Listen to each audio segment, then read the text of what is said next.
Vijayawada high speed రైళ్లు.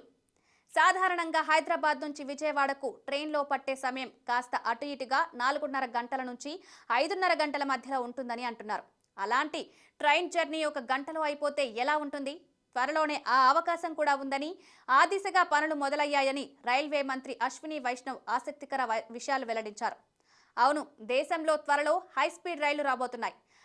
ఇలాంటి high speed కాదు, గంటకు 280 కిలోమీటర్ల వేగంతో ప్రయాణించేలా వీటిని తీర్చిదిద్దుతున్నారు. బీజేపీ ఎంపీ సుధీర్ గుప్తా అడిగిన ప్రశ్నకు రైల్వే శాఖ మంత్రి సమాధానమిచ్చారు. బీఈఎంఎల్తో కలిసి చెన్నైలోని ఇంటిగ్రల్ కోచ్ ఫ్యాక్టరీలో ఈ రైళ్ల తయారీ కొనసాగుతుందని తెలిపారు. ఇదే సమయంలో వందే భారత్ రైళ్లు సక్సెస్ అయిన నేపథ్యంలో మేక్ ఇన్ ఇండియా స్ఫూర్తితో హై స్పీడ్ రైళ్ల తయారీ చేపట్టినట్టు వైష్ణవ్ తెలిపారు. దీనికోసం ఒక్కో బోగికి ట్యాక్స్లు మినహాయించి 28 కోట్ల రూపాయలు ఖర్చవుతుందని చెప్పారు.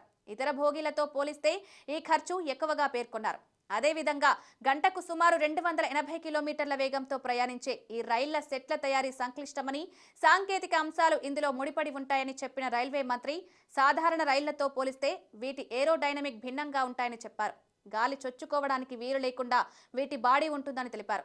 ఇందులో ఆటోమేటిక్ డోర్స్, బోగీకి మధ్య కనెక్టివిటీ, బయట వాతావరణానికి అనుగుణంగా బోగీ లోపలి పరిస్థితులు, మొబైల్ ఛార్జింగ్ సదుపాయం, సీసీటీవీ, ఫైర్ సేఫ్టీ ఎక్విప్మెంట్లు ఉంటాయని అన్నారు.